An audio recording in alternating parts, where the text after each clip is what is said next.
দিনের বেলা আলো জ্বালে না, দিনের বেলা জ্বলবে না, রাতে জ্বলে, দিনে জ্বলে না, দিনে জ্বলে না।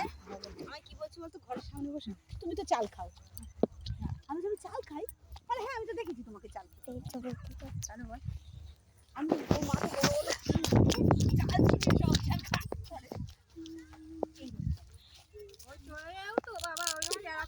কখন কি যে বলবে, মান সম্মানে পড়ে যাওয়ার মতো। হ্যাঁ আমি বলেছি বাবু আমরাও তো আমরা বাবা মা, আমরা কি একবারে কি অনাথ হয়ে জন্মে যে আমার বাবা মা ছিল, ঠিক আছে, বা আমাদের মানে আমাদের বাবা মা চলে যাওয়ার পরেও কিন্তু আমরা সবার সাথে মিশেছি, কেউ বলতে পারবো না কাউকে আবার করে দিয়ে অপমান করে চলে এসে কথা বলে। হ্যাঁ আস্তে আস্তে আস্তে মা পারিস রে এরকম অপমান করে কোনো ভয় পাচ্ছে।